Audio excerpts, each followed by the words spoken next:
E aqui no estande da editora Ângelos, nós estamos com o padre Anderson Guerra, escritor do livro Cerco de Jericó, Em Nome de Jesus, as Muralhas Cairão.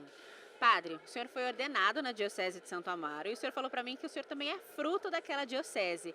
E aquela terra lá é uma terra muito abençoada porque sai muita gente boa de lá. O que tem naquele lugar para fazer sair tanta gente abençoada? Olha, o que tem nesse lugar é o Espírito Santo com certeza, porque é ele que move todos os corações, né? Sem dúvida alguma, é ele que move todas as coisas. Mas eu sou nascido na Diocese de Santo Amaro, na região ali da Chácara Santo Antônio, perto daquela paróquia Verbo Divino, naquela região. E claro, depois meus pais mudaram para a região de Cidade Dutra, aonde estão até hoje, né? Então ali eles vivem até hoje e de vez em quando eu os visito, estou sempre com eles de vez em quando lá, sempre visitando. E ali eu cresci. Ali minha família passou por muitas coisas, muitas dificuldades. Acabamos conhecendo um tal de Padre Marcelo Rossi no meio das nossas dificuldades, né? A gente era um cristão de carteirinha, né? Batizado, casamento, missa de sétimo dia. Essa era a minha vida quando era muito jovenzinho da nossa família. Mas em meio às dificuldades, né? Alguns vão pelo amor, outros pela dor. A minha família foi pela dor para a igreja.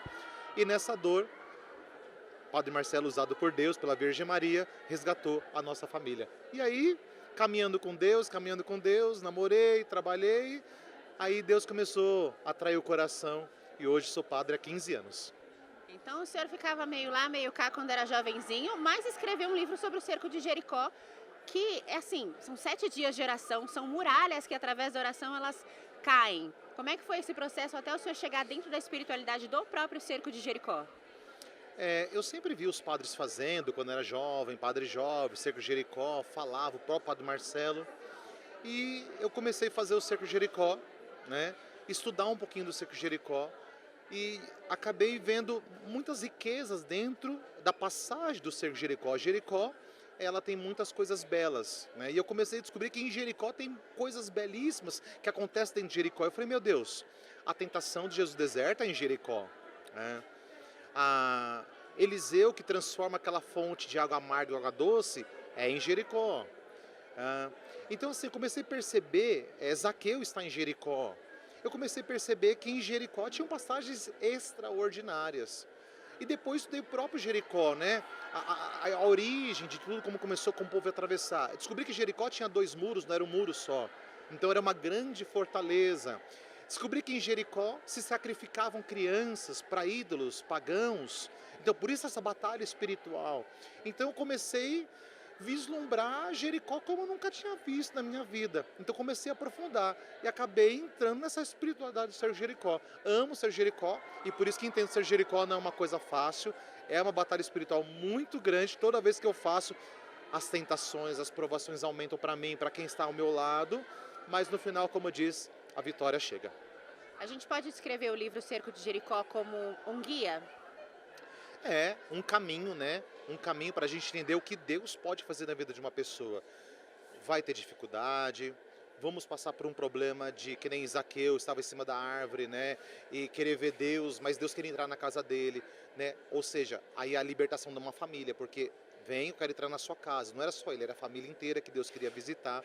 Então, é um caminho para a família, é um caminho para quem está passando por situações, por exemplo, de ídolos pagãos, né? No caso, seitas diabólicas, a pessoa quer sair disso. Então, é um caminho aonde Deus ele vai traçando a nossa vida, tanto uma cura física, né? Tudo aquilo que é amargo daquela água transformar em doce, né? Deus transformar a nossa vida, como na água para o vinho, né? Que Jesus transforma essa água. Então é interessante que Jericó ele tem todo um caminho e Jericó é um lugar baixo, aonde Deus desce. Ele vai ao nosso encontro, né? Então quer dizer, não importa onde você esteja, mas Deus vai lá onde você está e Ele quer tirar daquela situação.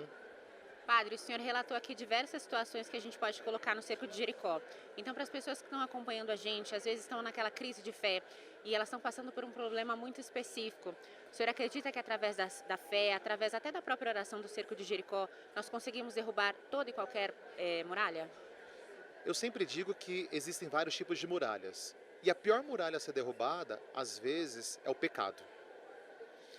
E eu digo uma coisa para as pessoas, para elas entenderem, sempre no primeiro dia que eu faço Jericó na paróquia, ou no santuário onde estou agora, eu estou na paróquia Perpétuo Socorro Santa Rosalia, convido vocês a estarem conosco, né? Sempre nas missas segunda-feira, de cura e libertação, aos domingos também. Mas eu sempre digo que o ser Jericó ele tem que começar com um sacramento principal, é a confissão. Se eu não confesso, o muro ele fica muito maior e para mim passar por esse muro fica difícil. Quando eu confesso, o muro diminui e qualquer pontapé que eu dê nele ou uma passada de pé, eu passo por esse muro mais fácil. Eu sempre brinco dessa forma com as pessoas, uma brincadeira séria e verdadeira, né? Então eu acredito que os sacramentos, a partir, sobretudo, da confissão, esse muro diminui ou ele enfraquece. E aí, a Eucaristia, a oração, o rosário, o jejum, que a gente sempre faz uma penitência dentro do cerco. Jesus disse, né? Oração e jejum para a gente vencer alguns males na nossa vida. Aí esse muro com certeza fica mais fácil de derrubar. Não adianta fazer o cerco pelo cerco como se fosse uma mágica, não. Como a gente disse, tem que ter uma estratégia. Quando eu faço o Jericó, eu falo muito de uma estratégia. Qual que é a estratégia que eu vou fazer para poder derrubar a muralha? Então vamos pensar qual foi a estratégia daquele povo, eu falo sobre isso também. Qual foi a estratégia daquele povo para derrubar o muro? 7 voltas. A arca na frente. O toque das trombetas, o grito das pessoas e o muro cai. Houve uma estratégia. Foi uma estratégia, talvez aos olhos humanos, ridícula, mas foi a estratégia que Deus colocou no coração de Josué. Qual a estratégia que você tem feito para salvar a você e a sua família? Tem que ter estratégia. A gente traz estratégia para tirar férias. A gente traz estratégia para ter uma faculdade. A gente traz estratégia para fazer tantas coisas. Mas e a estratégia para salvar tu e a tua família? Qual é? O Senhor esteja convosco.